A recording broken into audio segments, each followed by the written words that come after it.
अच्छा जी, जैसे हमने कल अंडरस्टैंड किया था कि ट्रायल बैलेंस आपको दिया होगा और आपने आपने लिया ना कल वाला लेक्चर।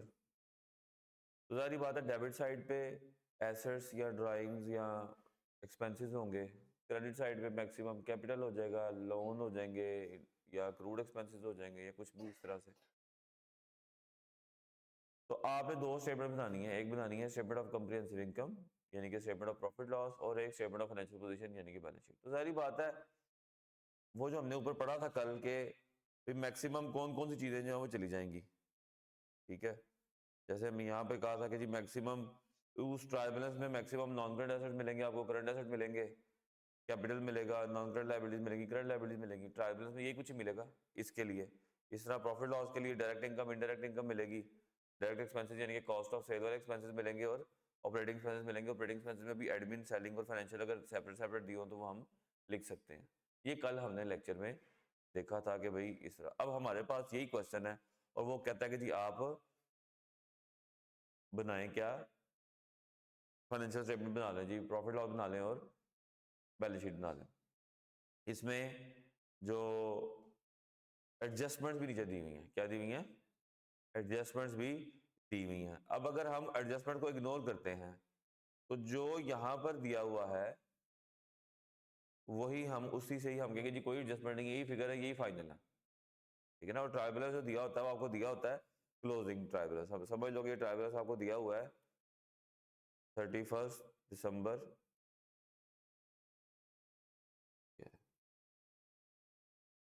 ये ट्रायल बैलेंस आपको दिया हुआ जी 31 दिसंबर। ये क्या चल रहा है चक्कर, एक मिनट।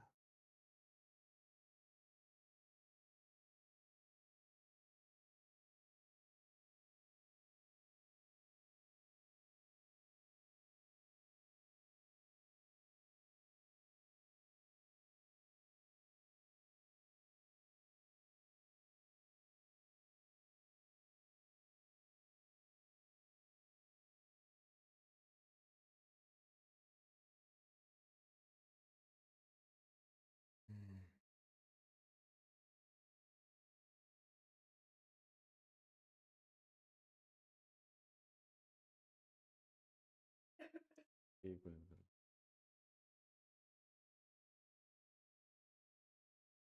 अच्छा जी, क्वेश्चन है, इसको हम जरा फाइनेंशियल में बनाते हैं। अगर मैं तो सबसे पहले बनाऊंगा जी स्टेटमेंट ऑफ प्रॉफिट लॉस। ठीक है जी, तो स्टेटमेंट ऑफ प्रॉफिट लॉस कैसे बनेगी, statement of profit and loss.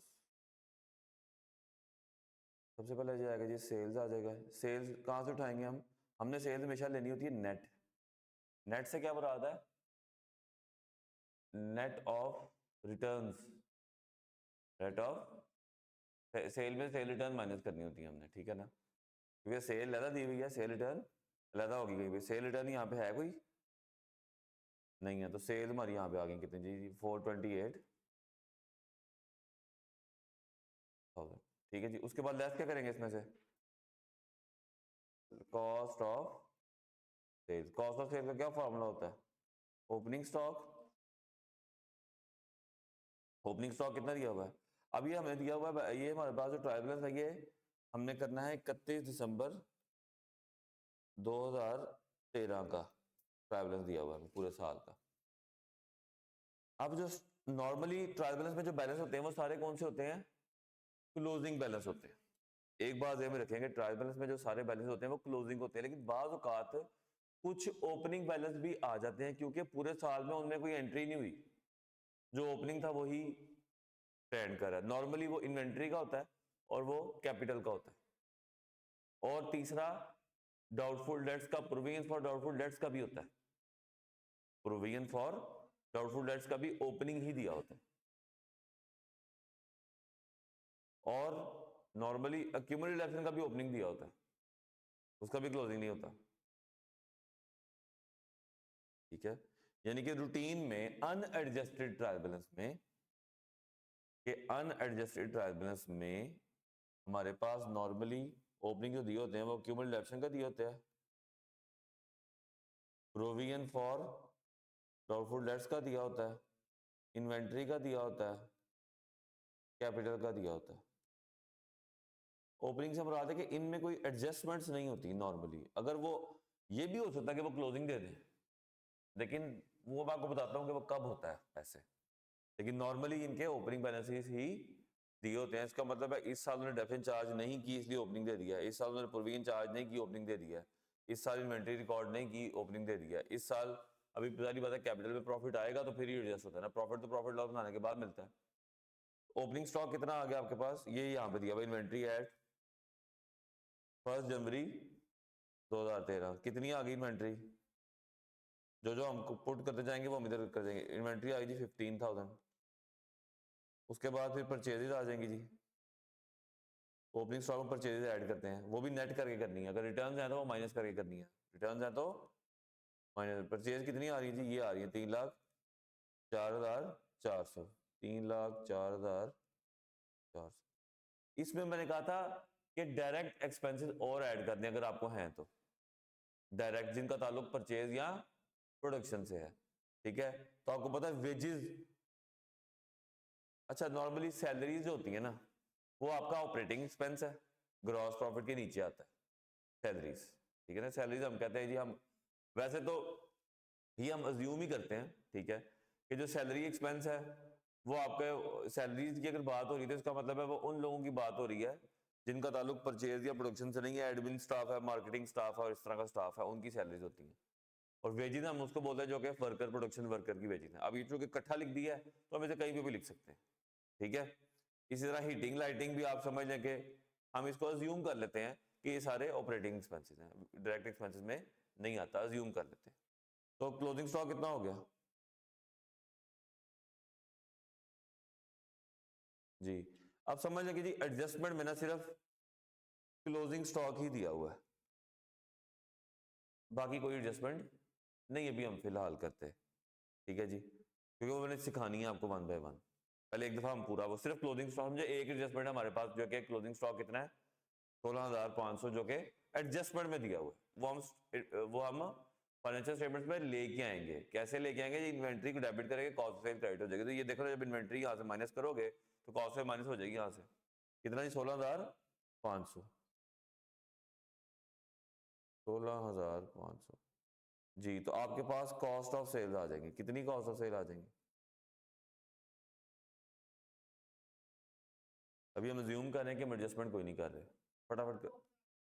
3,02,200, ये हम क्या करेंगे सेल में से लेस कर देंगे तो आपके पास क्या आ जाएगा जी, ग्रॉस प्रॉफिट कितना जी,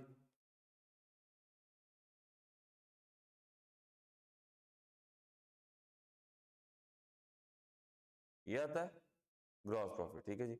हमने कौन कौन सी चीजें पुट कर ली, सेल्स कर ली, ओपनिंग स्टॉक भी हमने कर लिया, ये भी हम टिक कर लेते हैं, जो हम करते जाएंगे उसको टिक कर लेंगे। अब आगे क्या आता है जी, नीचे नीचे आपको आएंगे जी ऑपरेटिंग एक्सपेंसेस आएंगे, क्या आएंगे जी, ऑपरेटिंग एक्सपेंसेस। मैं इसको थोड़ा सा जूम आउट कर देता हूँ, अच्छा जी। ऑपरेटिंग एक्सपेंसेस में क्या आएगा, इसमें लेस करेंगे हम क्या जी, ऑपरेटिंग एक्सपेंसेस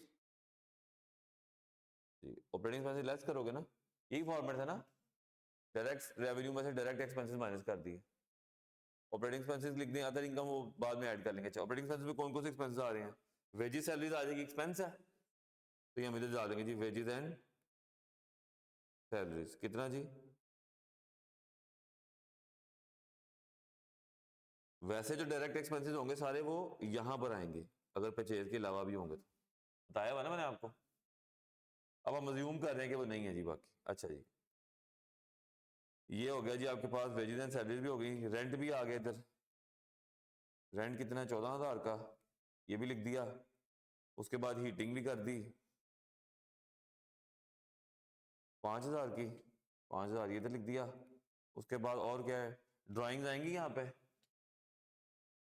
क्यों भाई, ड्राइंग्स आएंगी यहाँ पे, ये प्रॉफिट लॉस की आइटम नहीं है, ड्राइंग हमारा एक्सपेंस नहीं होता, तो इसमें तो इनकम और एक्सपेंसेस आने हैं ना, ड्राइंग का तो काम ही नहीं जी। तो आगे आ जाओ,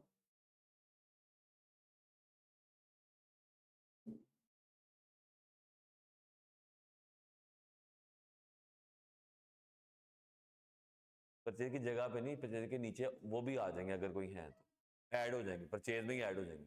परचेज भी तो डायरेक्ट एक्सपेंस ही है ना, तो अगर और भी कोई डिस्ट्रैक्शन सारे इधर आके जमा हो जाएंगे, नीचे जाकर क्लोजिंग स्टॉक माइनस हो जाएगा, बस उधर और ऐड हो जाएंगे, बस उधर और ऐड हो जाएंगे बस, ठीक है ना।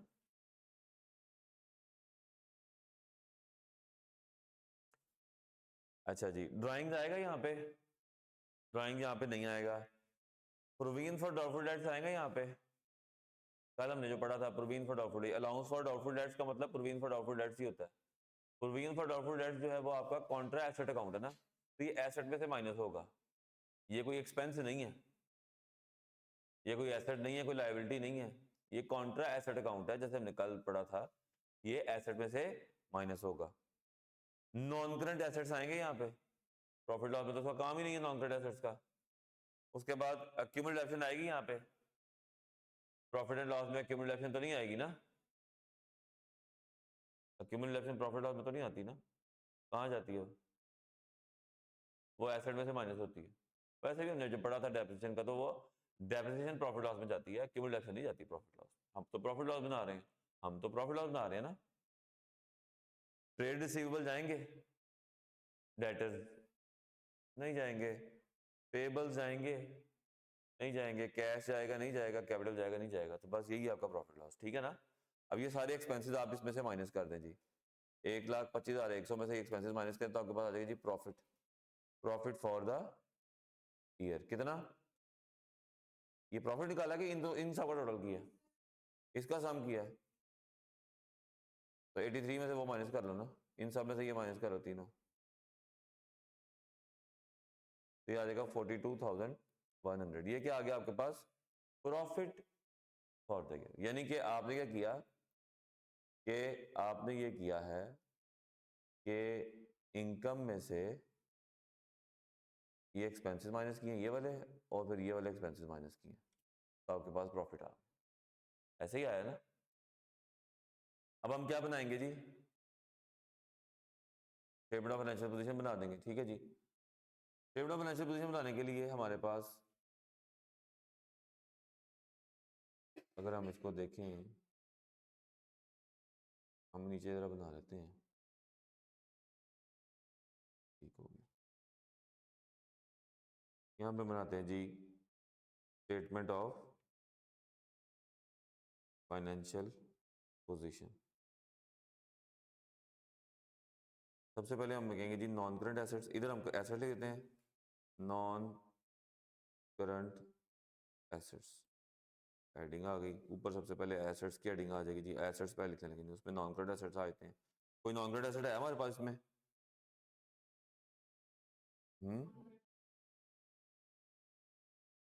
146,000 ये दिया हुआ, तो हम तो, ये कॉस्ट दी हुई है या नेटवर्क वैल्यू दी हुई है,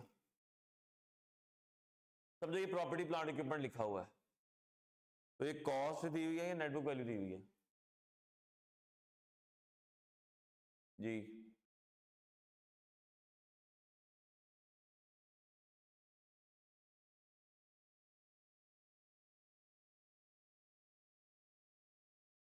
कैसे,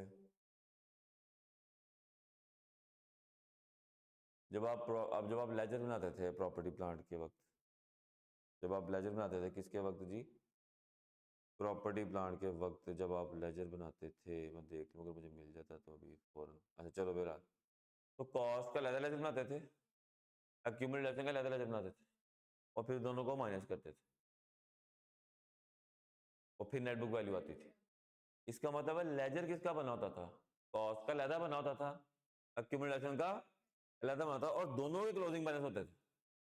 इसका मतलब दोनों अलग अलग ट्रायल बैलेंस में गए होंगे, इसका मतलब है कि ये कॉस्ट होगी और एक्यूमुलेशन का लेजर बैलेंस लेजर गया हुआ है। देखो ना, दो लेजर लेजर थे, लेजर के क्लोजिंग बैलेंस ही ट्रायल बैलेंस में आते हैं ना, तो ये दोनों ट्रायल बैलेंस में आए हुए हैं, तो आप इन दोनों को माइनस करके लिखोगे, कॉस्ट लेजर दी हुई है, एक्यूमुलेशन लेजर दी हुई है। और लेजर बात है कि एक्यूमुलेशन सिर्फ ओपनिंग दी हुई है, वो लिखा नहीं हुआ, लेकिन इसकी ओपनिंग होगी, मैं बताता हूँ क्यों, लेकिन हम कॉस्ट में से एक्यूमुलेशन माइनस करके लिखेंगे, ऐसे ही है जी। कितना आता है 146 माइनस 132 जी, 32 कितना आता है जी,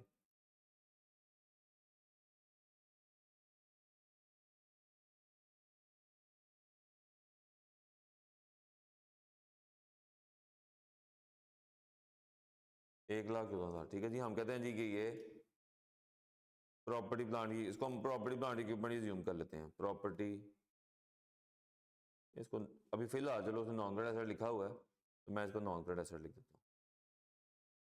या हम ऐसा करते हैं, क्वेश्चन ही चेंज करते हैं, इधर वो लिखा हुआ है let's say G property plant and equipment, ये लिखा हुआ है, ठीक है। तो हम यहाँ पे लिख देते हैं प्रॉपर्टी प्लांट एंड इक्विपमेंट, कितना आ जाएगा 1,00,000। अच्छा, उसके बाद ये भी हो गया और ये भी हमने फिट कर दिया, ठीक है जी। उसके बाद ट्रेड रिसीवेबल्स आ रहे हैं, कितने आ रहे हैं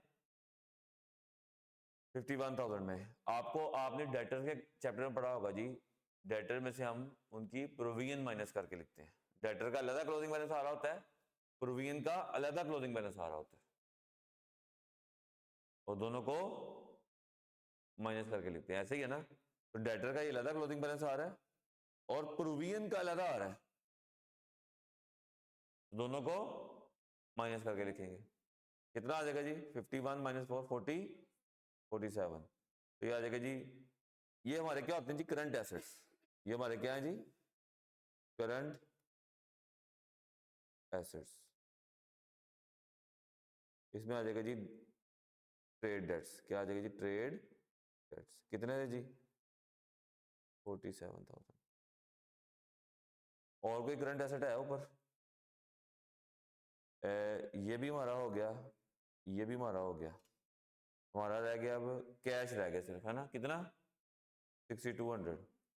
तो 6200 का हमारे पास क्या रह गया जी कैश,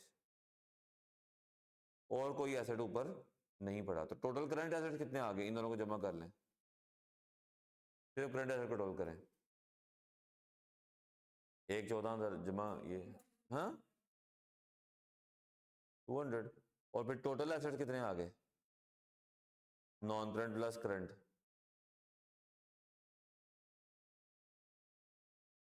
डबल लाइन लगा देते हैं हम इस तरह नीचे। ये हमारे पास एसेट साइड कंप्लीट हो गई। एसेट बराबर होते हैं कैपिटल प्लस लायबिलिटीज के। मैं पहले यहाँ पे लायबिलिटीज लिख देता हूँ। लायबिलिटीज में नॉन करंट लायबिलिटीज आएंगे पहले, नॉन करंट है नहीं है, बच के गए सिर्फ ट्रेड पेबल ही बच गए, और वो हमारी क्या होती है कैश, हमने कर लिया, करंट लायबिलिटी होती है। ट्रेड पेबल बन गया और कैपिटल बन गया, है ना, कैपिटल और ड्राइंग बच गई है। तो सबसे पहले तो क्या आएगा जी करंट लायबिलिटीज आ जाएंगे, नॉन करंट तो है नहीं, और उसमें आ जाएगा जी ट्रेड पेबल, कितना कितना जी 42,000, इधर रुपीज आ जाएगा, इधर आ जाएगा जी 42,000। टोटल लायबिलिटीज यही है, नॉन करंट टोटल लायबिलिटीज यही है। अब उसके बाद क्या आएगा इधर कैपिटल आ जाएगा, कैपिटल आ जाएगा। कैपिटल भी हमने क्लोजिंग लिखना होता है। क्लोजिंग कैपिटल निकालने का तरीका क्या होता है, क्लोजिंग कैपिटल, क्लोजिंग कैपिटल निकालने का तरीका क्या होता है, तरीका ये होता है कि जी आप ओपनिंग कैपिटल लिखते हैं, उसमें प्रॉफिट ऐड करते हैं, ड्राइंग्स को लेस करते हैं, तो आपके पास क्लोजिंग कैपिटल आ जाता है, ठीक है जी। या इसको इस तरह लिख देते हैं, फॉर्मूला बनाता हूं मैं कि क्लोजिंग कैपिटल जो है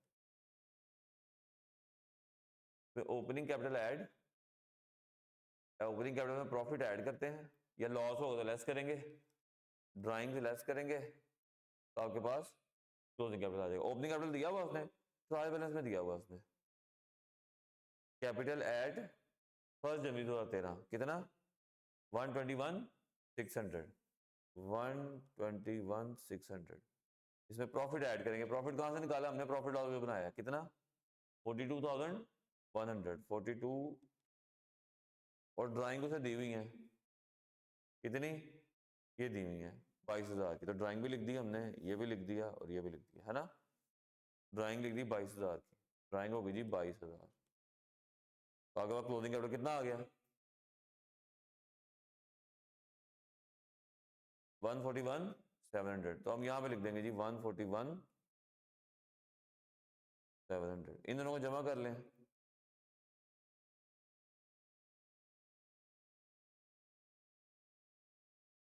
1,00,000। कोई गलत तो नहीं किया आप लोगों ने पीछे कोई,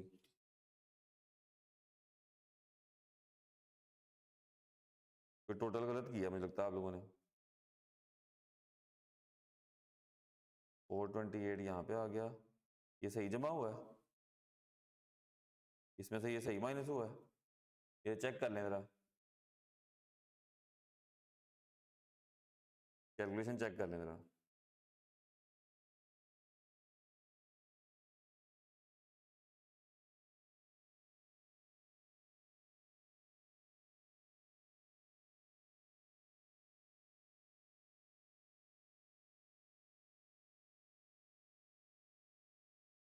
सॉरी एक चीज नहीं लिखी हमने ना, भूल गया हमें क्या।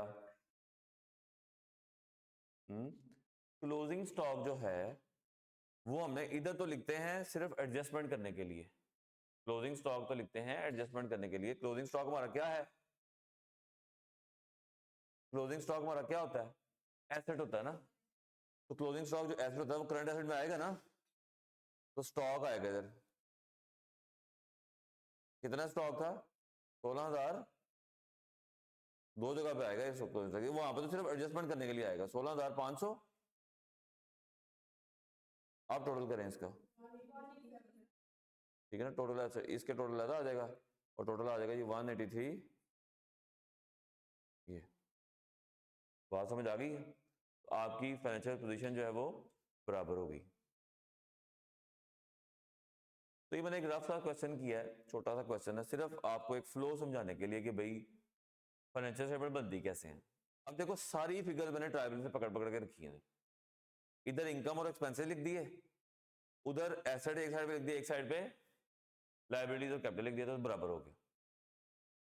अब जो क्लोजिंग स्टॉक है, अगर मैं क्लोजिंग स्टॉक की बात करूं, तो क्लोजिंग स्टॉक आपका जो है वो एसेट है, वो आपने एसेट बैलेंस शीट में लिख दिया।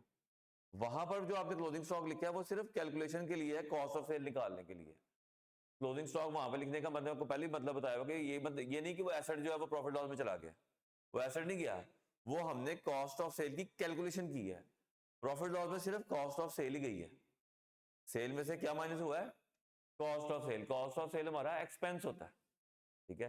कॉस्ट ऑफ सेल की कैलकुलेशन करने के लिए हमने स्टॉक को इस्तेमाल किया, otherwise stock itself profit loss में नहीं गया। स्टॉक कहां गया, करंट एसेट में, जो जो कि उसकी नेचर है एसेट, तो वहां गया। समझ आ गई। तो आपको ट्रायल बैलेंस में, जैसे हमने कल के लेक्चर में भी देखा कि ट्रायल बैलेंस में मुख्तलिफ चीजें दी होंगी, assets, liabilities, capital, income, expenses, तो आपने उनको रेलिवेंट जगह पे फेंकना है और टोटल करेंगे तो वो बराबर हो जाए, ठीक है जी। तो एक बात का ध्यान ये रखना है कि जी अब चूंकि अब मुझे नहीं पता कि डाउटफुल डेट्स, अक्रूवल्स और ये चीज़ों में ना थोड़ा सा मुझे लगेगा कि आपको बताना चाहिए, नहीं है वो मैं आपसे पूछूंगा एडजस्टमेंट्स के वक्त, तो फिर आप बताएंगे एडजस्टमेंट्स का मतलब क्या होता है, बताएं जी। एडजस्टमेंट का मतलब क्या है आप बताओ। हम्म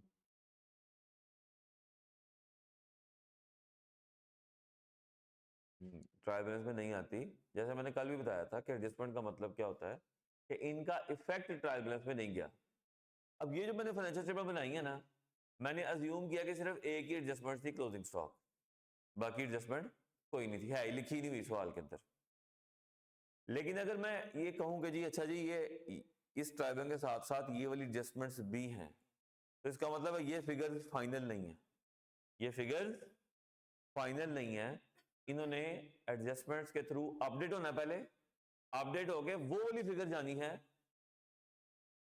कहां पे, फाइनेंशियल स्टेटमेंट्स पे। फाइनेंशियल स्टेटमेंट मतलब प्रॉफिट लॉस और स्टेटमेंट ऑफ फाइनेंशियल पोजीशन, ठीक है। तो आपको क्या दिया होगा एमसीक्यूज के अंदर मेजरली, एक मिनी सा ट्रायबल दिया होगा, यानी कि ट्रायबल में दो तीन हेड दिए होंगे और उनके अगेंस्ट एक दो एडजस्टमेंट दी होगी, और वो पूछेगा बताएं अगर ये ट्रायबल्स में दो आइटम में लिखी हुई हैं और उनके अगेंस्ट नीचे ये दो एडजस्टमेंट्स लिखी हुई हैं, अगर इनको हम अकाउंट फॉर करें तो बताएं प्रॉफिट लॉस में फलानी फिगर कौन सी जाएगी, प्रॉफिट लॉस बैलेंस शीट में फलानी फिगर कौन सी जाएगी।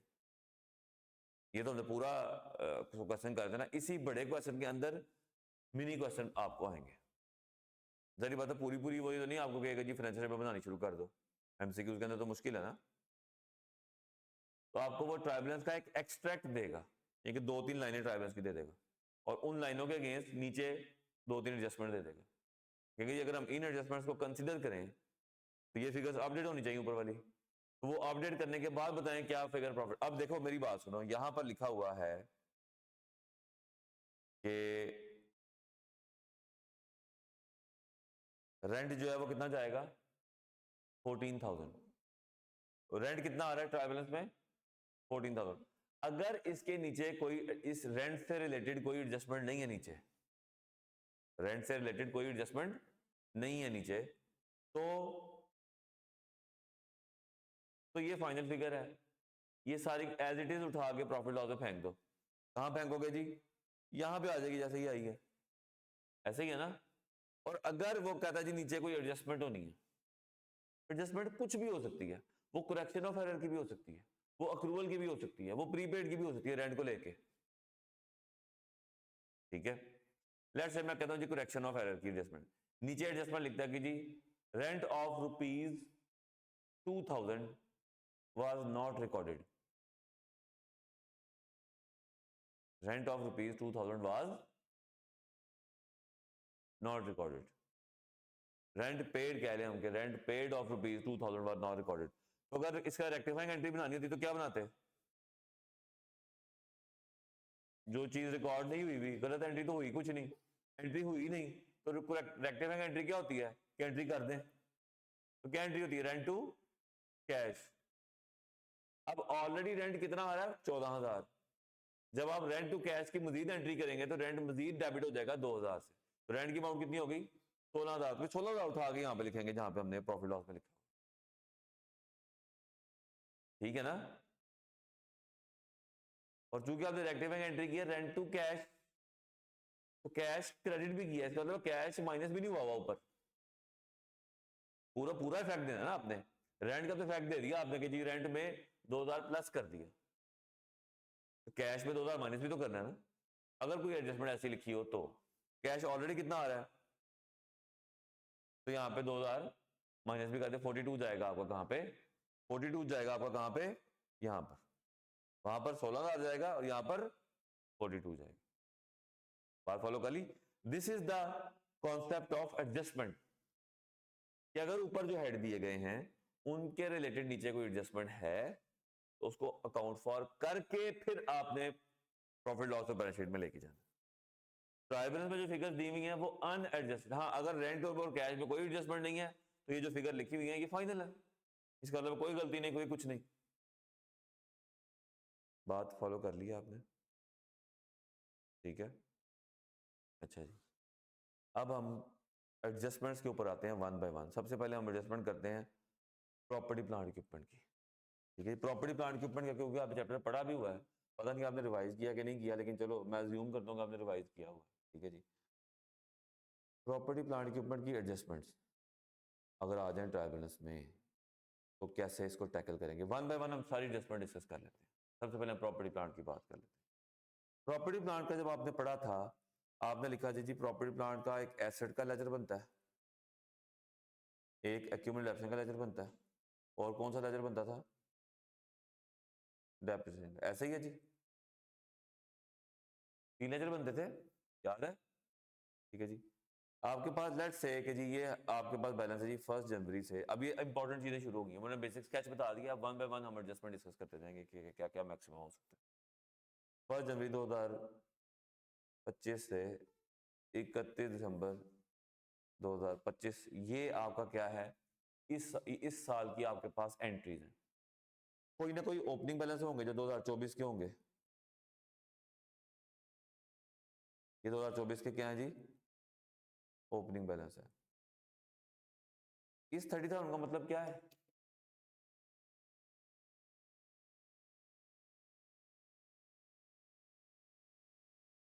बताओ भाई, इस 30,000 का क्या मतलब है।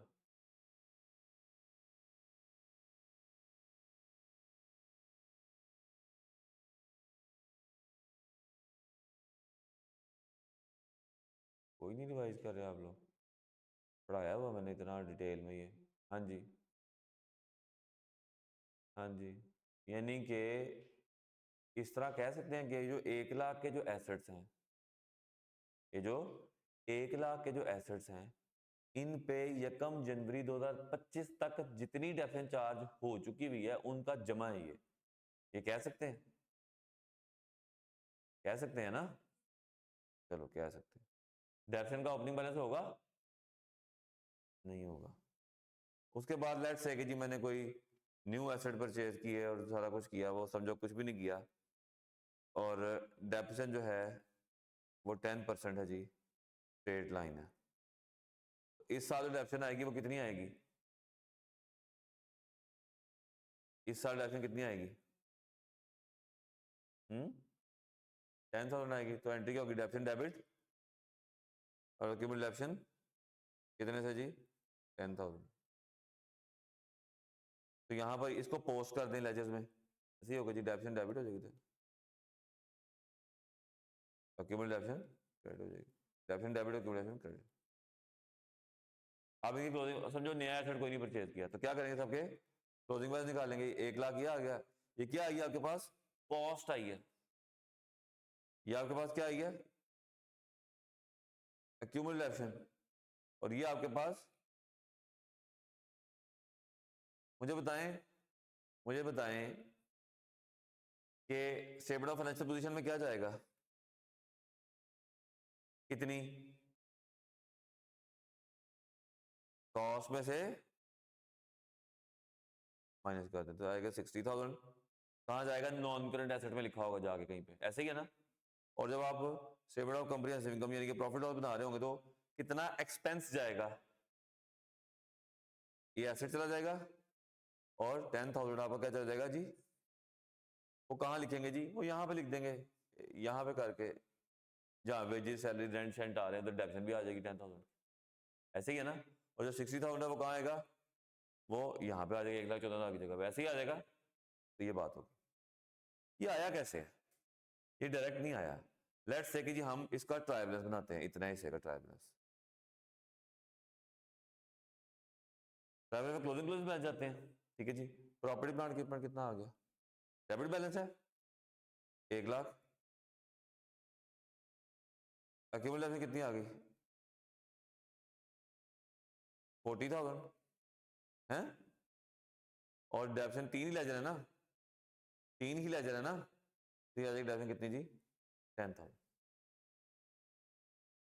अब आप जैसे अपने ऊपर सवाल किया है कि मैंने ट्रायल बैलेंस दिया हुआ था, उसमें मैंने नॉन करंट एसेट्स में ये माइनस करके लिखी थी ना, तो अभी भी वही किया आपने, बस आपने ये बनाया नहीं, आपने डायरेक्ट कर दिया जैसे सिखाया था आपको। तो हुआ क्या है कि ट्रायल बैलेंस बन गई ये चीज, पहले लेजर बने, लेजर से ट्रायल बैलेंस बना, ट्रायल बैलेंस से ये बन गया। ट्रायल बैलेंस से क्या बना? ये जो एंट्रियां स्टेटमेंट ऑफ फाइनेंशियल पोजीशन और स्टेटमेंट ऑफ कंप्रिहेंसिव, ऐसे ही है। यानी कि इन दोनों में से ये माइनस किया तो 60,000 यहाँ आ गया, और ये 10,000 जो है वो यहाँ पे आ गया। तो हमने ऊपर क्या किया था? ऊपर डेप्रिसिएशन नहीं थी, है ऊपर डेप्रिसिएशन का नहीं था, ऊपर 2 ही लेजर थे। एक क्या था? प्रॉपर्टी प्लांट इक्विपमेंट का था, और एक एक्यूमुलेटिव डेप्रिसिएशन का था। डेप्रिसिएशन का इस ट्रायल में लेजर ही नहीं है। इसका मतलब क्या हुआ? अगर डेप्रिसिएशन हुई होती तो डेप्रिसिएशन की एंट्री तो होनी थी ना, जब एंट्री हुई है तो लेजर भी बनाना था, तो डेप्रिसिएशन का लेजर तो इधर आना चाहिए, डेप्रिसिएशन का लेजर इधर आना चाहिए ना। अगर देखो डेप्रिसिएशन चार्ज हुई है, एंट्री क्या की होगी? डेप्रिसिएशन डेबिट और एक्यूमुलेटिव डेप्रिसिएशन क्रेडिट, ऐसे ही है। अब डेप्रिसिएशन का डेबिट किया तो डेप्रिसिएशन का लेजर भी बना होगा, एक्यूमुलेटिव क्रेडिट किया तो एक्यूमुलेटिव का लेजर भी बना होगा। अब यहाँ पे एक्यूमुलेटिव का लेजर आ रहा है, डेप्रिसिएशन का लेजर नहीं आ रहा है, इसका मतलब डेप्रिसिएशन इन्होंने चार्ज ही नहीं की इस साल। वो जो ओपनिंग आया ना एक्यूमुलेटिव का लेजर, वही आ रहा है, क्योंकि ये एंट्री ही इसमें नहीं हुई, ये एंट्री ही इसमें नहीं हुई। ये जो एंट्री हमने की है ना, ये एंट्री की है तो फिर ये हुआ है, ये एंट्री की है तो फिर ये लेजर बनना ना, ये वाला। ये एंट्री ना करते ये लेजर ही ना बनता, इसमें अमाउंट ही इसकी वजह से आई है, ठीक है। तो ट्रायल बैलेंस में क्या चीजें आ गई हैं? 1, 2 और 3 चीजें आ गई ट्रायल बैलेंस। इन दोनों को आप उठा के बैलेंस शीट में ले गए नेट करके, और इसको आप लेके क्या? P&L में ले गए। लेकिन अगर मैं यही एग्जांपल लिखूं, मैं ये एंट्री ना हुई होती, ये एंट्री ना हुई होती तो प्रॉपर्टी प्लांट इक्विपमेंट कैसे होना था जी, ये ओपनिंग 1 लाख आ रहा था और एक्यूमुलेशन का ओपनिंग कितना आ रहा था, और डेप्शन का ओपनिंग नहीं होता। समझो डेप्शन हम चार्ज करते हैं 10% स्ट्रेट लाइन, लेकिन हम ये एंट्री करना भूल गए, नहीं चार्ज की। जब आप डेप्शन नहीं चार्ज करोगे तो एंट्री नहीं करोगे, जब एंट्री नहीं करोगे तो बस बात हम लेजरों में नहीं जाएगी, जब लेजरों में नहीं जाएगी तो लेजर ऐसे ही क्लोज हो जाएंगे, ऐसे ही क्लोज हो जाएंगे ना। मैं करता हूं क्लोज, 1 लाख ये क्लोज किया, 30,000 ये क्लोज किया, और इसका तो वैसे ही 0 है। अब जब मैं ट्रायल बैलेंस बनाऊंगा तो ट्रायल बैलेंस की शक्ल कुछ कैसी होगी, प्रॉपर्टी प्लांट के ऊपर कितना आ जाएगा, 1 लाख, एक्यूमुलेशन कितनी आ जाएगी, बस। अब डेप्शन का लेजर कोई नहीं है इसके अंदर, क्योंकि उसका बैलेंस ही कोई नहीं है, 0 है, तो लिखा ही नहीं मैंने। अब इसका मतलब क्या हुआ कि ये जो एक्यूमुलेशन, अगर नीचे डेप्शन नहीं ना दी हुई है आपको, अगर नीचे डेप्शन का बैलेंस नहीं कहीं दिया हुआ पूरे ट्रायल बैलेंस के अंदर, इसका मतलब है ये जो एक्यूमुलेशन दी हुई है ओपनिंग दी हुई है, ओपनिंग को ही उसने क्लोजिंग उतार लिया, इस साल डेप्शन चार्ज ही नहीं की,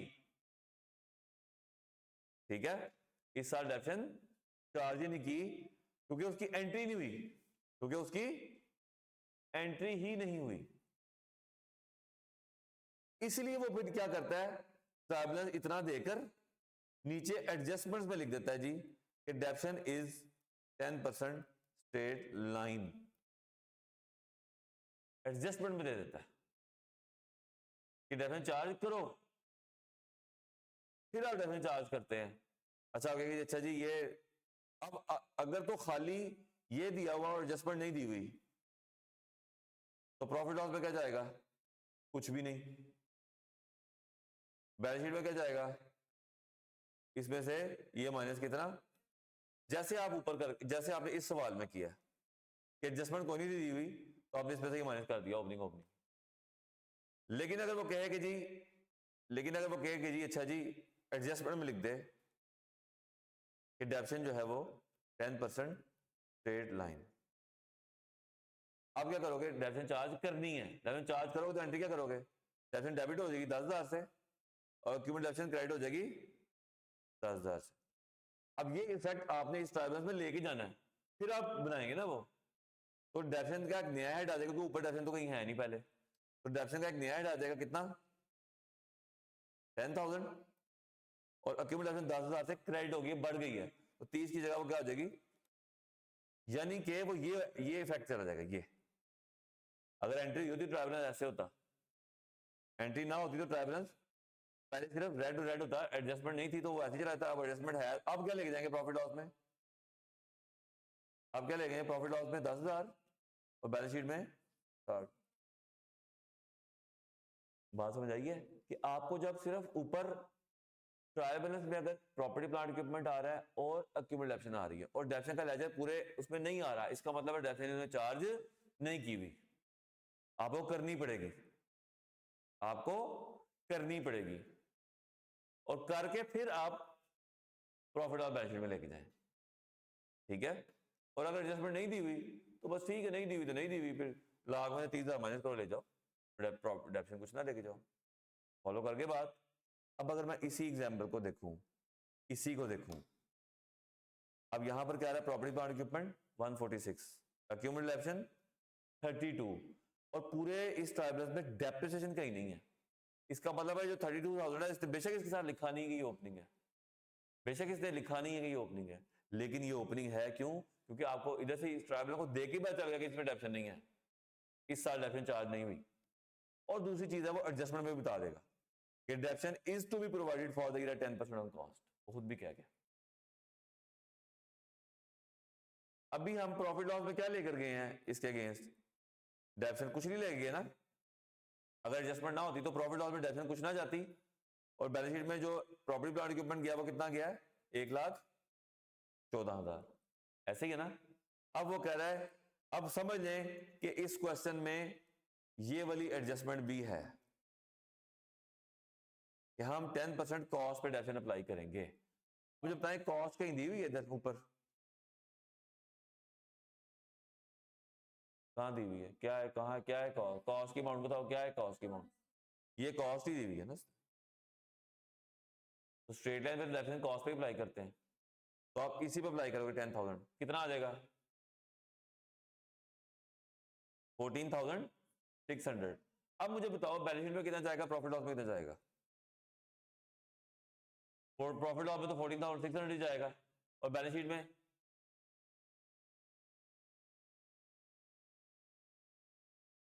क्या जाएगा, कॉस्ट में से एक्यूमुलेशन माइनस करते हैं ना, एक्यूमुलेशन में कितनी है, प्लस करना है ना उसमें, प्लस 14,600, वो डेफिनेशन चार्ज की है ना, नहीं आएगी ना उसके तरफ, कितना बन गया 32,000 प्लस 14,600 कितना, हाँ 46,600, वो माइनस कर लें आप 146 में से,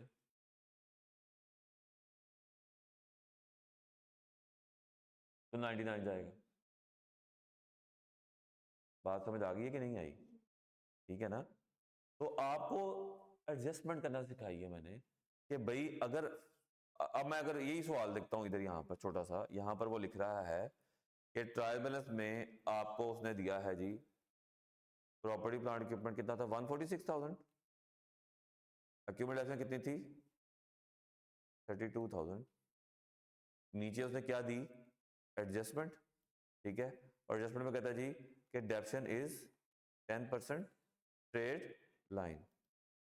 इसका मतलब क्या हुआ, अब वो पूछ के रहा है, बताएं कि जी प्रॉफिट लॉस में एक्सपेंस कितना जाएगा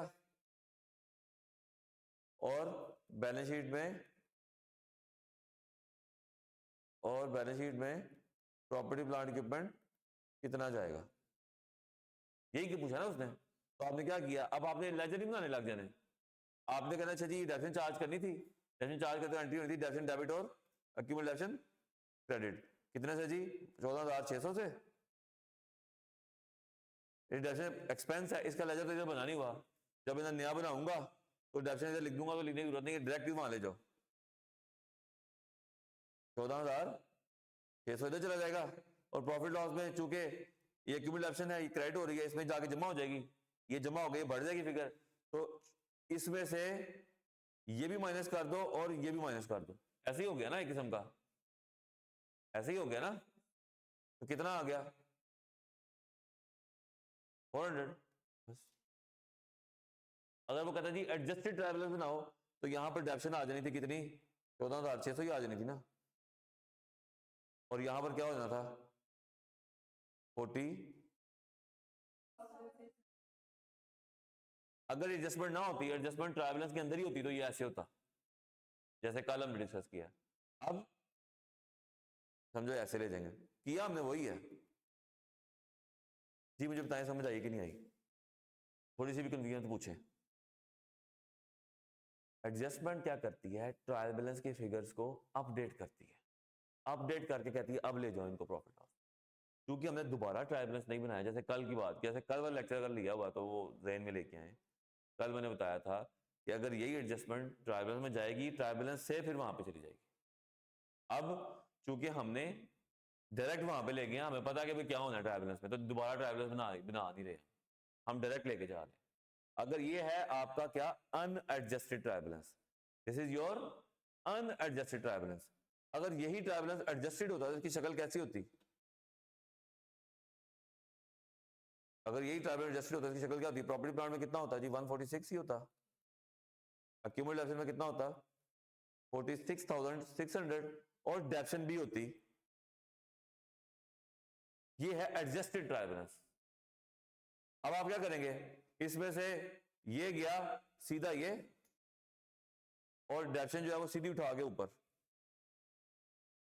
ऐसे ही है ना, ये एडजस्टेड ट्रायल बैलेंस, ये है अनएडजस्टेड। अब अनएडजस्टेड अगर ये दे के नीचे एडजस्टमेंट दी हुई है, तो आप इसमें से ये माइनस करके नहीं लेके जा सकते, आप एडजस्टमेंट करके लेके जाएंगे, ठीक है, बात समझ आ गई। तो this is the adjustment of property plant equipment, अगर प्रॉपर्टी प्लांट इक्विपमेंट आ जाए तो आप एडजस्टमेंट ऐसे करेंगे। हाँ ये एडजस्टमेंट तो बताइए मैंने डेप्शन की, अगर वो कहेगी जी तो कोई रेक्टिफाइंग एंट्री भी हो गई है तो ठीक है रेक्टिफाइंग भी कर दें, रेक्टिफाइंग करनी आती है ना आपको।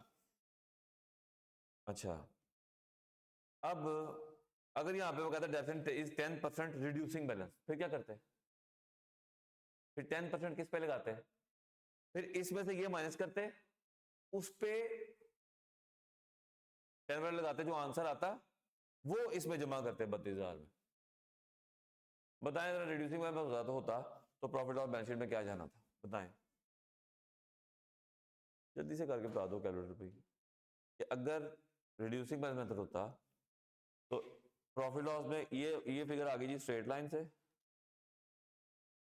ये आ गई रिड्यूसिंग। रिड्यूसिंग में कितना आता जी एक्सपेंस 400, ये रिड्यूसिंग में एक्सपेंस आया था, और बैलेंस शीट में क्या आता,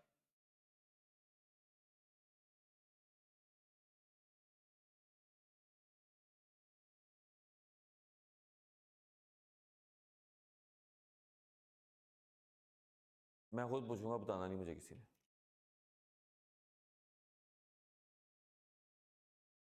जी आप बताओ क्या नाम है, हाँ क्या क्या आएगा बैलेंस शीट में,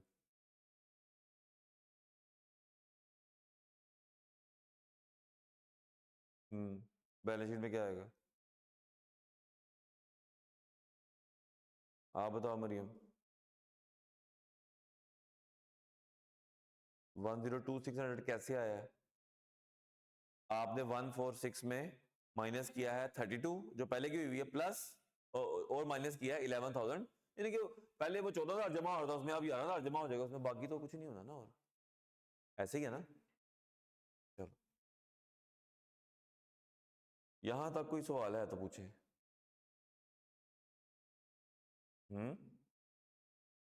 समझ आ गई है, ये थी एडजस्टमेंट डेप्रिसिएशन की। आपने ट्रैवल्स में दिया हो और वो पूछे कि जी स्टेटमेंट ऑफ फाइनेंशियल पोजीशन और प्रॉफिट लॉस में क्या लेके जाना है, तो आपने एडजस्टमेंट करके दे जाना, बस बात खत्म। ठीक है, अब मैं एक सवाल लिखता हूं, आप मुझे उसका आंसर बताएं, प्रॉफिट लॉस और बैलेंस शीट में क्या जाएगा। ठीक है जी, एक छोटी सी एक्टिविटी करते हैं, ये आपको एग्जांपल एक और करते हैं जी। ट्रायल बैलेंस दिया हुआ है 31 दिसंबर 2025 का, यहाँ पर दिया हुआ डेबिट और यहाँ पे दिया हुआ क्रेडिट। लैंड दी हुई है 1 लाख की, मशीनरी दी हुई है 3 लाख की, व्हीकल दी हुई है 1,50,000, एक्यूमुलेटेड ऑप्शन दी हुई है मशीनरी की,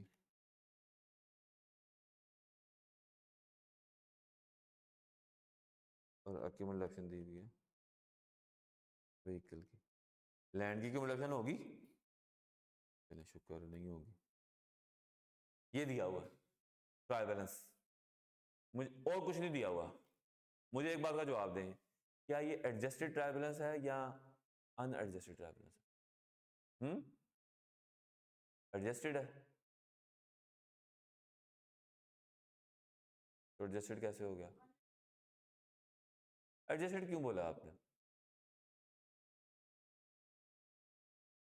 क्योंकि इसमें मुझे बताइए जो एक्यूमुलेशन आ रही है 70,000 की मशीनरी की, क्या इसमें 31 दिसंबर 2025 की डेफिनेशन शामिल है या नहीं शामिल?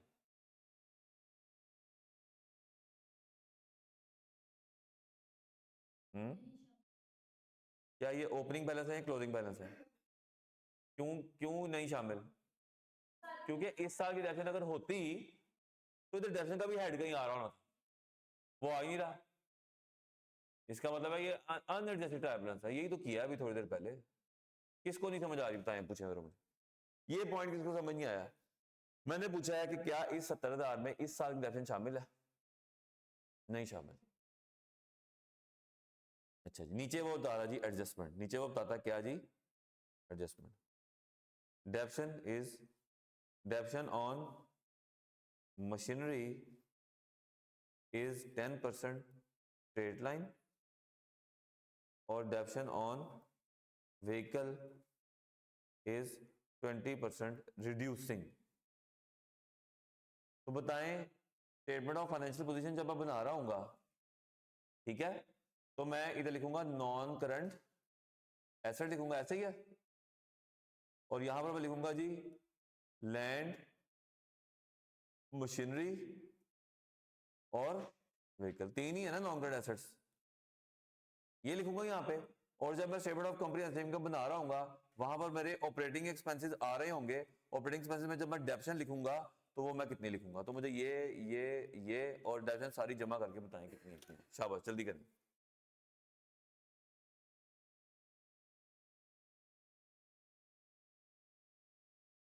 डेप्शन हमने प्रॉफिट लॉस में इकट्ठी करके लिखते हैं, लेकिन हम एसेट्स अलग अलग करके लिखते हैं, ठीक है ना जी।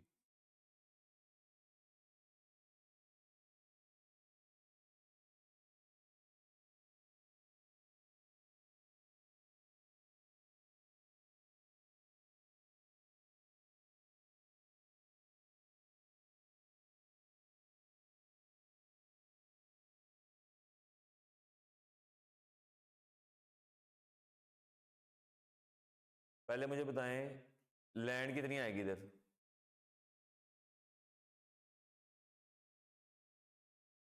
मानूर कितनी आएगी लैंड इसमें, 50 लाख तो नहीं ना आएगी। अच्छा चलो 1 लाख आ जाएगी, बस मैंने पूछा जाग रहे हो ना, 1 लाख आ जाएगी। अच्छा अब मशीनरी की बात, मानूर मशीनरी का बताओ, मशीनरी में यहाँ पे कितनी लिखूं। हाँ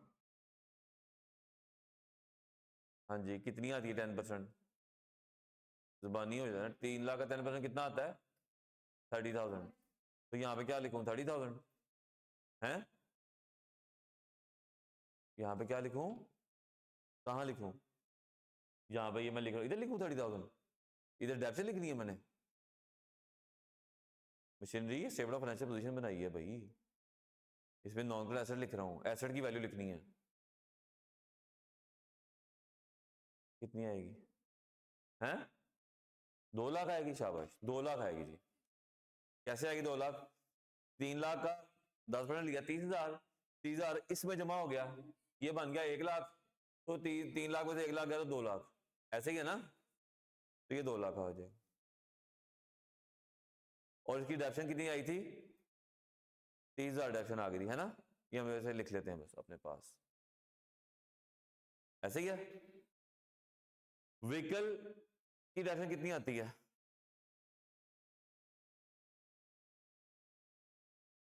डेप्शन कितनी आएगी, 20 कैसे आई है, क्योंकि रिड्यूसिंग है ना ये, कि इसमें से ये माइनस किया 1 लाख आ गया, 1 लाख का 20%, 20,000 इसमें जमा हो जाएगा, ऐसे ही है ना।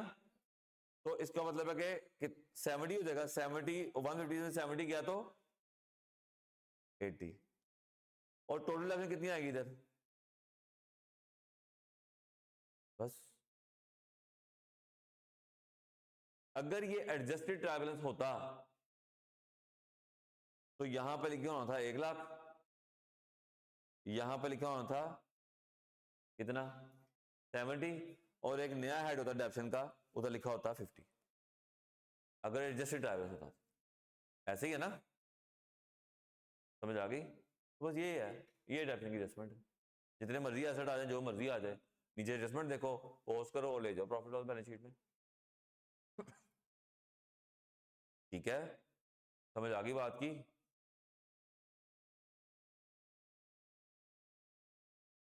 तो ये हो गई इसकी।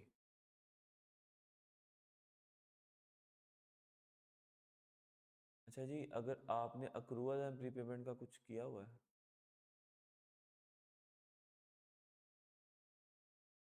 पता नहीं क्या किया हुआ,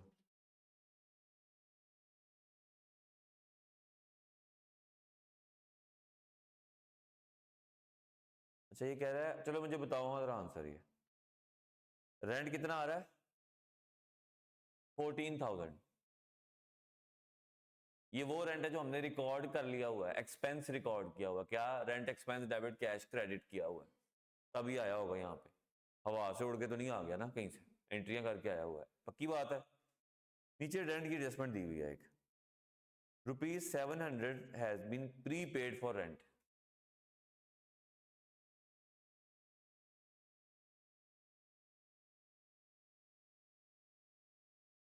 जिन्हें पेपर देना है वो बताएं, जो पहले ही पास हैं वो तो चलो उनको तो अच्छी बात है, उनको उनको लग भी रहा है वो क्यों पास में, क्योंकि उनको आता है। जी भाई अक्रूवल पढ़ के आए हैं आप लोग क्या? मरियम आप, मैं सिर्फ जानना चाह रहा हूँ कि कहाँ तक आपका चलता है दिमाग, ताकि वो फिर गलत भी हो जाएगा तो कोई बात नहीं है, कुछ नहीं होगा। अभी हम पेपर, तो अभी पेपर में थोड़ी बैठे हैं। बताएं जी, प्री पेमेंट का मतलब क्या है? ये एसेट है ना। Pre payment, pre paid rent की एंट्री आती है आपको? क्या एंट्री होती है? टू रेंट, ठीक है। रेंट, ये ऊपर क्या दिया हुआ आपको? रेंट दिया हुआ, प्रीपेड दिया हुआ, रेंट दिया हुआ। तो वो कह रहा है कि जी इसमें से 700 प्रीपेड है, यानी कि इसमें से 700 एसेट है। अब इसने 14,000 का 14,000 पे, अच्छा ये हुआ क्या हुआ बेसिकली, हम इसको जरा शॉर्टकट से समझते हैं। बाकी एंट्रीज जब अगर प्रीपेड का चैप्टर पढ़ना होगा दोबारा देख लेंगे। फॉर द टाइमिंग हम ये कहते हैं कि 14,000 जो है ये इसने एक्सपेंस में डाला हुआ है। नीचे उसने बताया कि जी इसमें 700 जो है वो प्रीपेड है, एक्सपेंस नहीं है, तो एक्सपेंस को कम करना पड़ेगा। एक्सपेंस क्रेडिट का, आपने एंट्री सही बोली है, एक्सपेंस क्रेडिट करना पड़ेगा और प्रीपेड एक नया हेड डेबिट करना पड़ेगा। यहां पर प्रीपेड का हेड नहीं था, तो हम प्रॉफिट लॉस में क्या लेके जाएंगे? 700 है नीचे प्रीपेड, प्रॉफिट लॉस में एक्सपेंस कितना जाएगा फिर?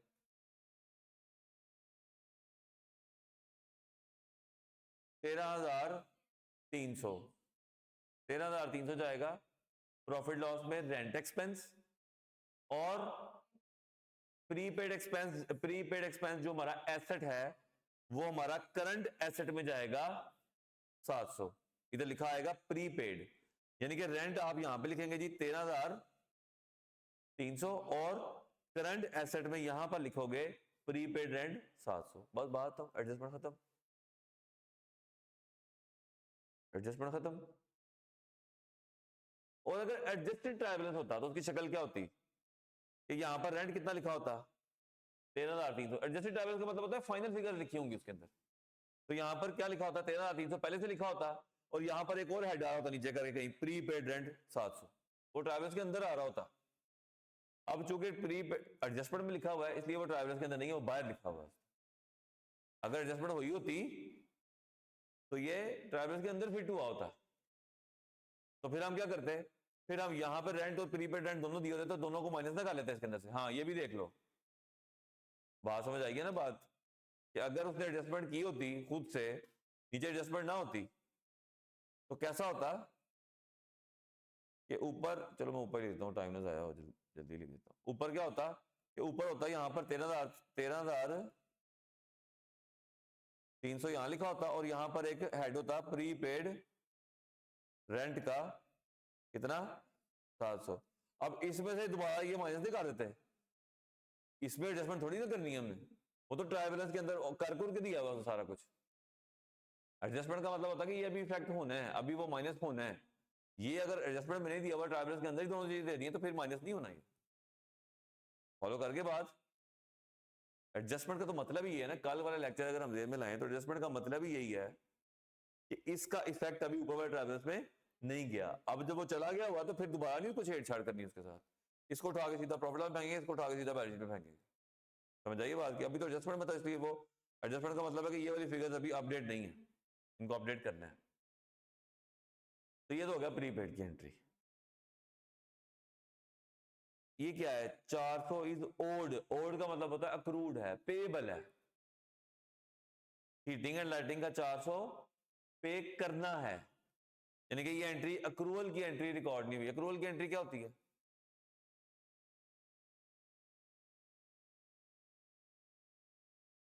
हाँ,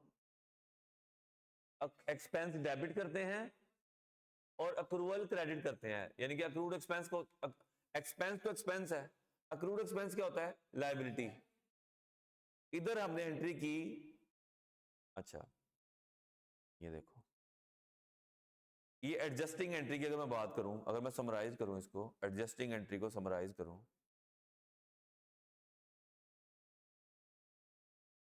तो प्रीपेड एक्सपेंस की एडजस्टिंग एंट्री क्या करते हैं जी? Prepaid debit, prepaid expense debit और एक्सपेंस क्रेडिट, यानी कि एसेट बढ़ जाता है और एक्सपेंस कम हो जाता है। अगर मैं अक्रूड एक्सपेंस की, यानी कि एक एक्सपेंस रिकॉर्ड ही नहीं किया, एक पेएबल था वो रिकॉर्ड नहीं किया। अक्रूड एक्सपेंस क्या होता है? ऐसा एक्सपेंस जो पे नहीं हुआ और उसकी एंट्री भी नहीं हुई, और उसकी एंट्री भी नहीं हुई। जब एंट्री करेंगे तो एंट्री क्या करेंगे? एक्सपेंस को डेबिट करेंगे, और अक्रूड एक्सपेंस जो कि लायबिलिटी है वो क्रेडिट करेंगे। अब इससे एक्सपेंस बढ़ेगा, जो ऑलरेडी ट्रायल बैलेंस में रिकॉर्ड हुआ है उसमें ये वाला एक्सपेंस और रिकॉर्ड कर दो, प्लस हो जाएगा। यहां पर क्या था कि जो ऑलरेडी ट्रायल बैलेंस में एक्सपेंस रिकॉर्ड हुआ है उस पर एक्सपेंस माइनस, क्योंकि एंट्री एक्सपेंस को क्रेडिट करा रही है। एक्सपेंस क्रेडिट करने का मतलब क्या है? एक्सपेंस कम हो रहा है, एक्सपेंस डेबिट करने का मतलब एक्सपेंस आता है। और अब ये दोनों एंट्रीज आपने खुद बताई है, ठीक है ना। अब ऑलरेडी ट्रायल बैलेंस में कोई एक्सपेंस आ रहा होगा, उसमें ये वाला एक्सपेंस मजीद जमा कर देंगे, और बैलेंस शीट में एक नया हेड आ जाएगा लायबिलिटी का अक्रूड एक्सपेंस के नाम से। इसी तरह यहां पर हमने क्या किया था कि ऑलरेडी जो ट्रायल बैलेंस में एक्सपेंस आ रहा है उसमें से ये एक्सपेंस माइनस कर देंगे, और बैलेंस शीट में एक नया हेड आ जाएगा एसेट वाली साइड पे जी। तो इसका मतलब क्या होगा जी कि ये हमारा बैलेंस शीट में एसेट वाली साइड पे एक हेड आ जाएगा, और ये हमारा बैलेंस शीट में लायबिलिटी वाली साइड पे एक हेड नया आ जाएगा, और बाकी ये एक्सपेंस में ऐड हो जाएगा, ये एक्सपेंस में से माइनस हो जाएगा। ऐसे ही किया ना। एंट्रीज करते हैं जी, पूछना तो पूछ लें, पूछना जी। मैंने सेल की तो मैं एंट्री क्या करूंगा? मैं एंट्री लिखता हूं जी। सेल्स की तो एंट्री क्या करूंगा? Debtor to sales. डेटर से कैश रिसीव हुआ, एंट्री क्या करेंगे? Cash to debtor. कुछ डेटर बैड डेट हो गए, एंट्री क्या करेंगे? Bad debt to, bad debt की एंट्री तो आपको आती है ना पहले से।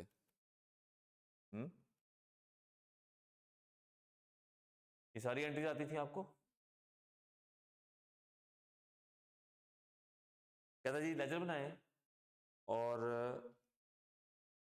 प्रोविजन के बारे में बताते हैं। Provision is required at 10% of debtors। Provision क्या होती है वैसे? कि जिन पे हमें डाउट होता है कि भाई ये कहीं बैड ना हो जाएं, तो हम उनकी एंट्री डाउट पे ही कर देते हैं। उनकी एंट्री क्या कर देते हैं? डाउट पे ही कर देते हैं कि 10% जो है ना वो कहीं बैड ना हो जाए, ठीक है। अच्छा, प्रूडेंस कॉन्सेप्ट कहता है ना कि भाई आपने एक्सपेक्टेड जो एक्सपेंसेस हैं या एसेट्स को ओवरस्टेट नहीं करना, तो आप तो बैड डेट की तो एंट्री आपको आती है, डाउटफुल डेट्स की एंट्री आती है आपको? प्रोविजन फॉर डाउटफुल डेट्स की एंट्री करनी हो तो क्या एंट्री होती है? हाँ,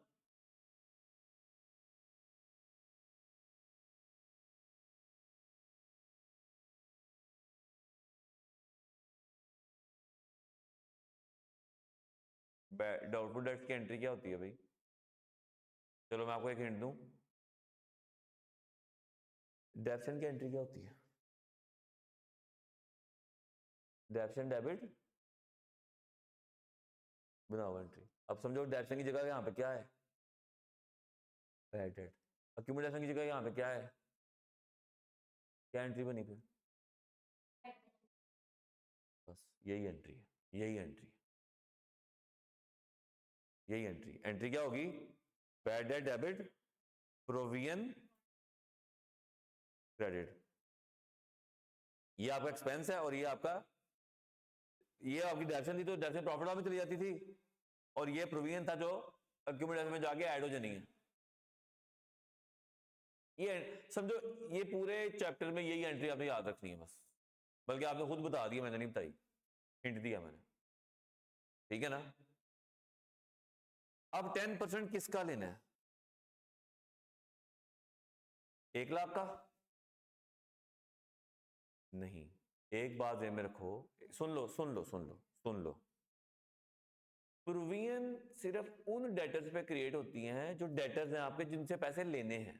1 लाख रुपए की सेल की, 70,000 मिल गया, बाकी कितना रह गया? 30 लेने वाला है, 30 में से 10 तो कंफर्म बैड हो गया, वो भी चला गया, बाकी कितना रह गया 20। ये 20 जो लेने वाले हैं इसमें से डाउट होगा ना। 1 लाख में 70,000 तो मिल गया, 70,000 तो ऑलरेडी मिल गया, उस पर डाउट हो सकता है कोई? वो तो मिल गया हुआ है, उस पर कहां डाउट होना है? जो कंफर्म बैड हो गया वो भी कंफर्म हो गया है, उस पर भी कोई डाउट नहीं है। तो जो नहीं मिले उन्हीं पे प्रोवीजन होनी है ना, कॉमन सेंस की बात है। तो ये जो 10% अप्लाई होगा किस पे होगा? 20,000 पे, 2,000 पे आ जाए, बात खत्म। अब हम इसकी एंट्री करें अगर हम, अब अक्सर ना क्या होता है कि ट्रायल बैलेंस में ये चीजें दी होती है, ये चीज एडजस्टमेंट में दी होती है, यानी कि ये एंट्री नहीं की होती, बस ये करनी है आप एंट्री, बैलेंस अपडेट करके ले जाओ, बस बात खत्म। ठीक है, चलो मैं लेजर बनाता हूँ जी, लेजर बना लिए, डेटर का लेजर बन जाएगा, प्रोविजन का लेजर बन जाएगा और बैड डेट का लेजर। जैसे हम बनाते थे ना एसेट का लेजर, अक्यूमुलेशन का लेजर और डेप्शन का लेजर, सेम वही सीक्वेंस रखना है इसका। सेल्स की कितनी? 1 लाख, कैश कितना रिसीव हुआ? 70,000। बैड डेट कितने हुए? बैड डेट इधर भी आएंगे और बैड डेट, क्योंकि ये तो एंट्री हो गई है ना, ये एंट्री हो गई। ठीक है, लेट्स से कि प्रोविजन की एंट्री अगर हो गई होती तो वो भी मैं इधर कर देता हूं, अगर प्रोविजन की एंट्री इधर हो गई होती तो वो भी मैं इधर कर देता हूं, चलो मैं कर देता हूं। अब ये सारा कुछ पोस्ट हो गया, अब प्रोविजन, अब क्लोजिंग बैलेंस निकालेंगे, कितना आ गया जी? 20,000। एडजस्टमेंट वो क्या कह रहा है? Provision is required at 10% debtor, debtor कौन से? इसका 10% लेंगे, कितना आ गया? 2,000। इसकी क्या एंट्री करेंगे? ये एंट्री कर देंगे, कर दें, पोस्ट करें एंट्री, तो एंट्री हो जाएगी जी bad debt debit, provision credit, ये आ जाएगा। और प्रोविजन में बैड डेट यहां पे आ जाए कितना? 2,000। ओपनिंग इधर भी 0 था और इधर भी ओपनिंग जो था वो 0 था, ओपनिंग होता है ना इनका 0 है। अब क्लोज कर रहे हैं बैलेंस को, इसका क्लोजिंग कितना आ गया? 2,000। और इसका क्लोजिंग कहां जाएगा जी? प्रॉफिट लॉस में कितना? प्रॉफिट लॉस में कितना चला जाएगा? 12,000। ऐसे ही है। अब मुझे बताएं बैलेंस शीट में कितना जाएगा? इसमें से ये माइनस, जैसे वहां पे था सेम। बैलेंस शीट में क्या जाएगा? नेट डेटर, डेटर में से अब इस 20,000 में दोबारा 10,000 माइनस नहीं करना, वो तो ऑलरेडी माइनस हो गया हुआ है इधर, डेटर में से वो बैड डेट तो माइनस हो गए हुए हैं ना, बाकी प्रूव ही नहीं रहेगी ना करने वाली बस। तो क्या हो जाएगी? बैलेंस शीट में जाएगा 18,000 डेटर्स में, करंट एसेट में, और प्रॉफिट लॉस में क्या जाएगा? 12,000। ये एक्सपेंस जाएगा बैड एंड डाउटफुल डेट्स का इकट्ठा एक्सपेंस जाएगा। बैड इसमें 10,000 है, डाउटफुल इसमें 2,000 है, तो 12,000 चला गया। ऐसे ही है। ये तो हो गया जी बेसिक, समझ आ गई। अब अगले साल में क्या होगा? इसको अगले, ये ईयर 1 है, ये ईयर 1 है, ठीक है। पहले मैं अभी ट्राइवल्स का नहीं सिखा रहा, अभी मैं आपको वैसे बता रहा हूं। ईयर 1 हो गया जी। अब ईयर 2 पे आते हैं। ईयर 2 में एंट्रियां नहीं लिख रहा, मैं एंट्री होती कर दूंगा। ईयर 2 में क्या हुआ जी? फिर डेटर का लेजर बनेगा, फिर प्रोविजन का लेजर बनेगा, फिर बैडर का लेजर बनेगा। सबके ओपनिंग ओपनिंग लिखेंगे। डेटर का ओपनिंग कितना आ रहा है? 18,000 या 20,000? 20। और प्रोविजन का ओपनिंग कितना आ रहा है? 2। दोनों अलग अलग उतारेंगे ना ऊपर, जैसे पहले तो आते हैं। डेटर का ओपनिंग कितना आ गया जी? 20,000। इधर ओपनिंग कितना आ गया जी? 2,000। और इसका ओपनिंग होता ही नहीं है, एक्सपेंस का ओपनिंग नहीं होता। इस साल लेट से फिर सेल हुई 1.5 लाख की, ये मैं खुद से लिख रहा हूं, ठीक है ना, सेल हुई इधर आती है। इस साल फिर कैश रिसीव हुआ 50,000 का, ये भी हो गया। यानी कि हम कहते हैं जी सेल हो गई है जी 1.5 लाख की, कैश रिसीव हो गया है 50,000 का, और बैड डेट हो गए हैं 15,000 के। तो बैड डेट की एंट्री क्या होती है? Bad debt to debtor. तो बैड डेट यहां पे भी आएगा कितने से जी, 15,000 से, और बैड डेट यहां पे भी आएगा डेटर से कितना, 15,000। ये क्लियर होगी ना। ये तीनों एंट्रीज मैंने पोस्ट कर दी, ये तीनों एंट्रीज मैंने पोस्ट कर दी। उसके बाद कहता है जी provision is required at 10%। Provision हमें 10% चाहिए, ठीक है। किसका 10% होगा, इसका 10%, ऐसे ही होगा ना। चलिए जरा कितना आता है, तो 1,70,000 में से 65 गया तो 1,105, इसका 10% कितना आता है, 10,500, 10,500। इसकी एंट्री क्या करेंगे, इसकी एंट्री क्या करेंगे, बैड डेट डेबिट और प्रोविजन क्रेडिट, कितने से, 10,500 नहीं, नहीं,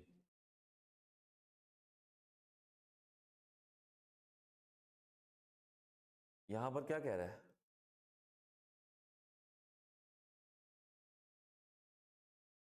ये वर्ड क्या है, इस वर्ड को मैं सीधा करके लिख देता हूं, प्रोविजन इज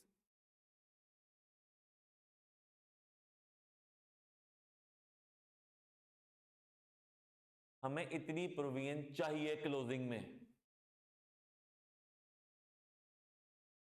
हमें इतनी प्रोविजन चाहिए क्लोजिंग में, हमें इतनी प्रोविजन चाहिए, 2,000 की प्रोविजन चाहिए क्लोजिंग में। अब चूंकि ओपनिंग नहीं था तो एंट्री भी 2,000 की होगी, मुझे इतनी प्रोविजन चाहिए क्लोजिंग में, तो मैं डायरेक्ट क्लोजिंग में लिखता हूं, मैं क्लोजिंग में लिखता हूं इसको 10,500।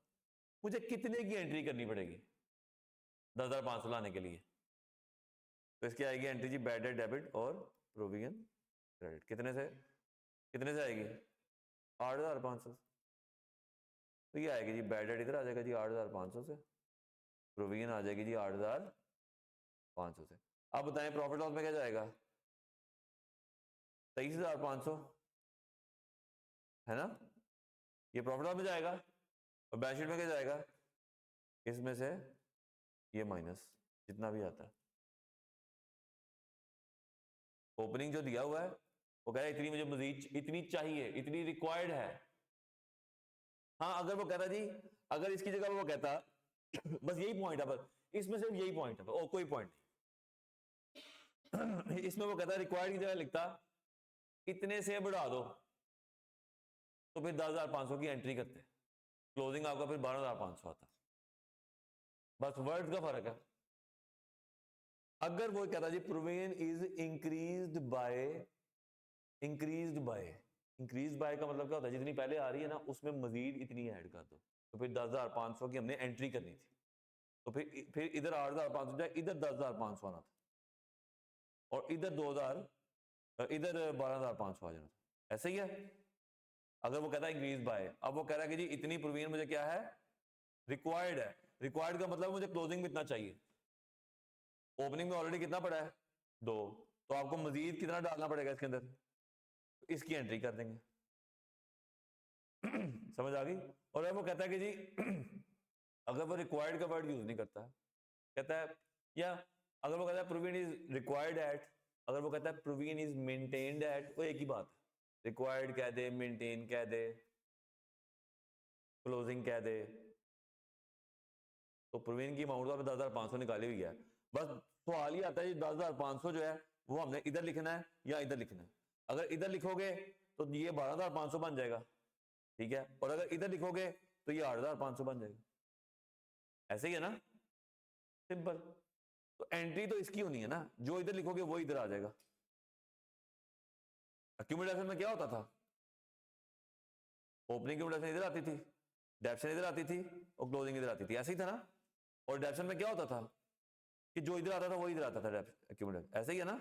और फिर यही प्रॉफिट लॉस में चलाया था, ऐसे ही था। तो जो इधर आता था वो इधर आता है, तो इधर भी जो इधर आ रहा है वो इधर जा रहा है। समझ आ गई बात की, समझ आ गई।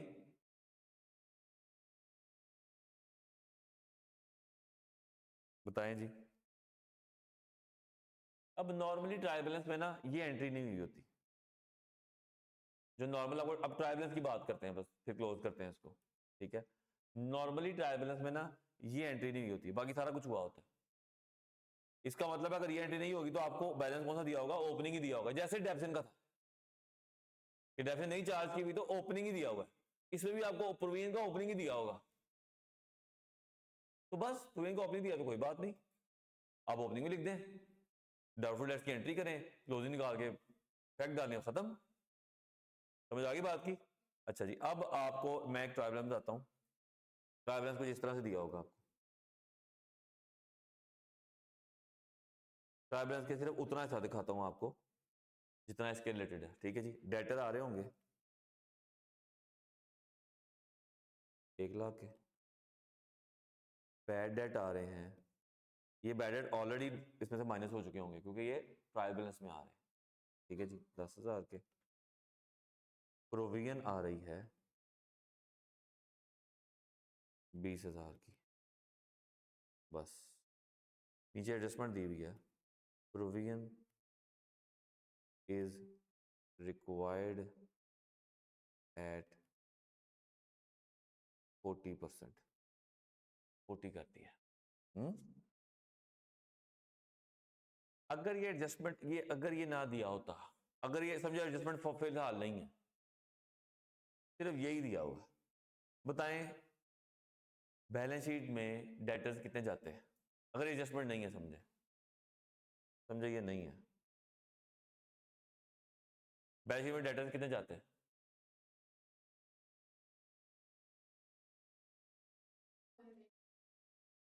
नेट जाने हैं ना, अभी सिखाया तो है आपको मैंने। ये 10,000 माइनस नहीं करना है, 10,000 ऑलरेडी माइनस हो चुका होता है तभी ट्राइवल्स में आ रहा है, ठीक है ना। तो अगर ये एडजस्टमेंट होती तो बैलेंस शीट पे क्या जाता, जैसे अभी ऊपर भी किया वो सवाल जो किया था अभी ट्राइवल्स वाला, उसमें ट्रेड डेट्स आ रहे थे ना, उसमें डाउटफुल डेट्स आ रहे थे ना, दोनों को नेट करके हमने लिखा था ना, वही लिखा है। और प्रॉफिट लॉस में क्या जाता, सिर्फ ये 10,000। अब मैं कहता हूं कि जी ये एडजस्टमेंट है, ये एडजस्टमेंट है। तो इनको हल करने का ना एक सिंपल तरीका है, आपने करना क्या है, आपने ना चुप करके डेटा का लेजर बनाना है, प्रोविजन का बनाना है और बैड डेट का बनाना है। इधर नहीं लिखते यार, आपने क्या करना है,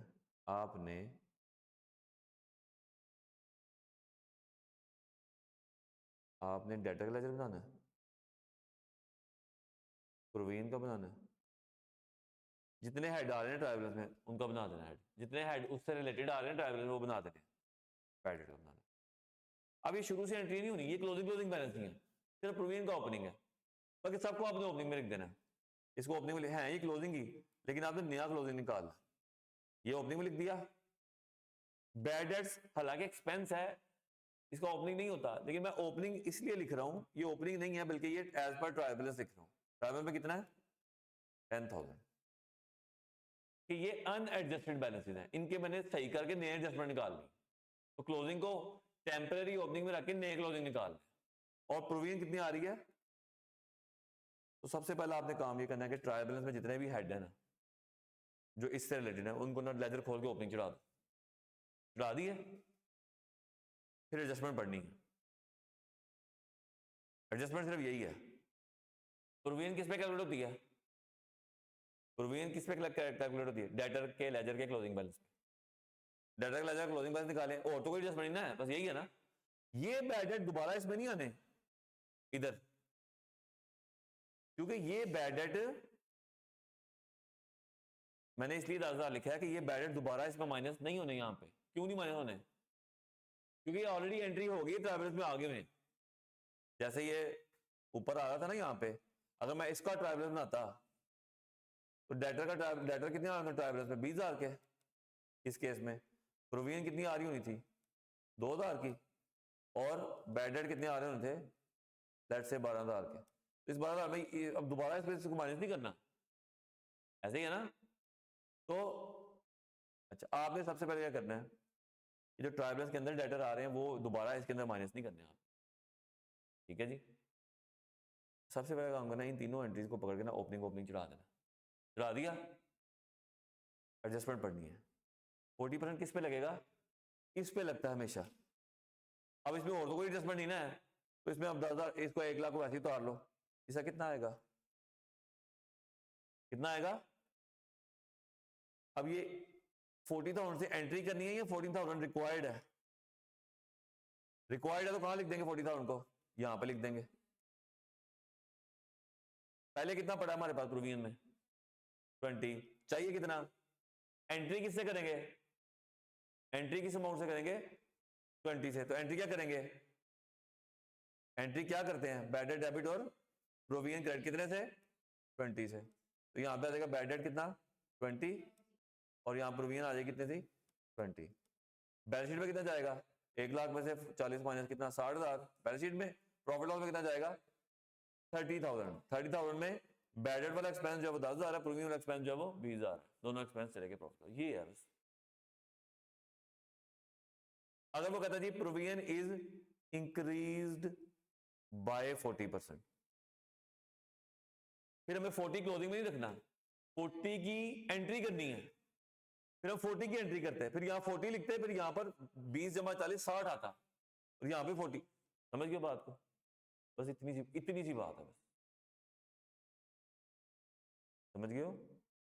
मैं जरा सवाल दिखाऊं वो वाला ऊपर वाला, उसमें क्या था? ये देखो,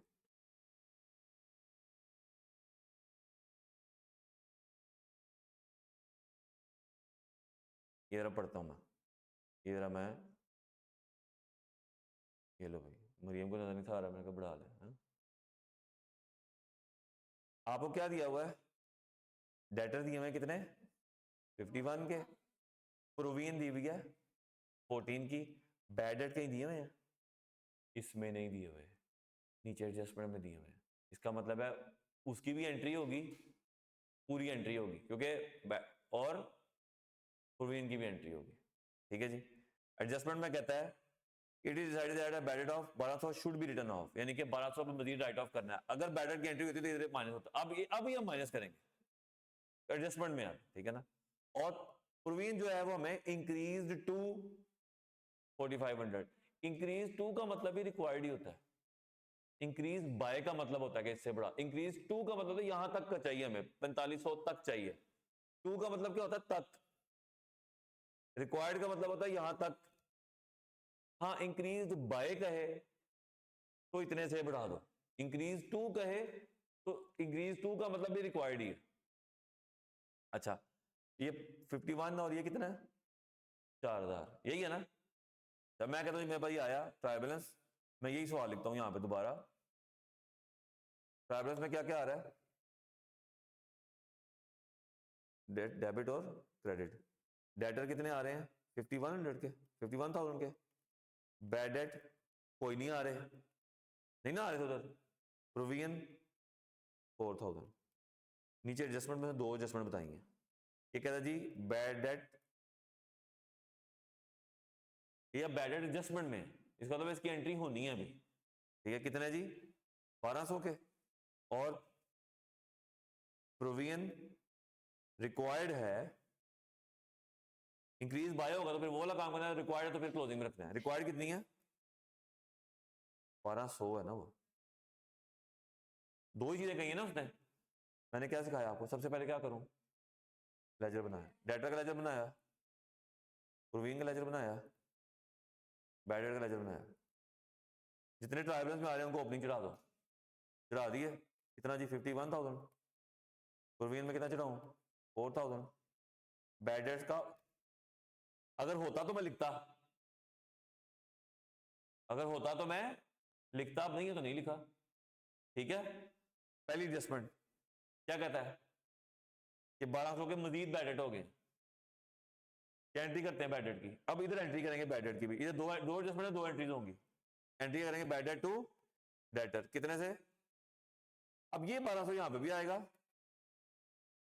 और यहां पे भी आएगा, क्योंकि ये फ्रेश एडजस्टमेंट है। जो ट्रायल्स में होगी वो सिर्फ यहां पे आएगी, यहां नहीं आएगी, क्योंकि वो ऑलरेडी इसमें से माइनस हो गई भी। ये बस याद रखना आपने, ठीक है ना? समझ आ गई? समझ आ गई?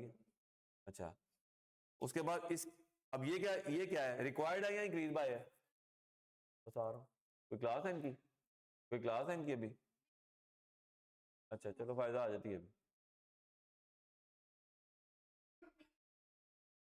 कितनी रिक्वायर्ड है, ऑलरेडी कितनी पड़ी है, कितने की एंट्री करेंगे, क्या एंट्री करेंगे, बैड डेट टू प्रूविंग कितने से, तो रिक्वायर्ड कितनी है 4500, बैड इसके पोस्ट करें, बैड डेट यहाँ पे आ जाएगा 500 से, प्रूविंग यहाँ पे आ जाएगी कितने से 500 से, क्लोजिंग बैलेंस कितना आ जाएगा इसका।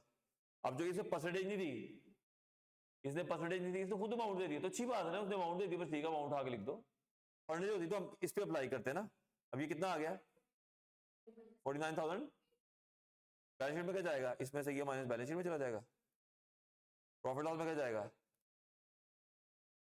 1200 जमा 500 1700, खत्म होगी बात। यही था प्रॉफिट लॉस, यही ट्रायल बैलेंस। ट्रायल बैलेंस में अगर आपको ये हेड दिए होंगे, आपने इनको पकड़ना है, ओपनिंग गिराना है, ठीक है, जो एडजस्टमेंट दी है वो करनी है, क्लोजिंग निकालने हैं, खत्म। आधे घंटे में बता दिया मैंने आपको, जो था यही कुछ ही होता है, डाउटफुल डेट्स में यही कुछ ही होता है, ट्रायल बैलेंस के हद तक कर लेंगे, करें तो।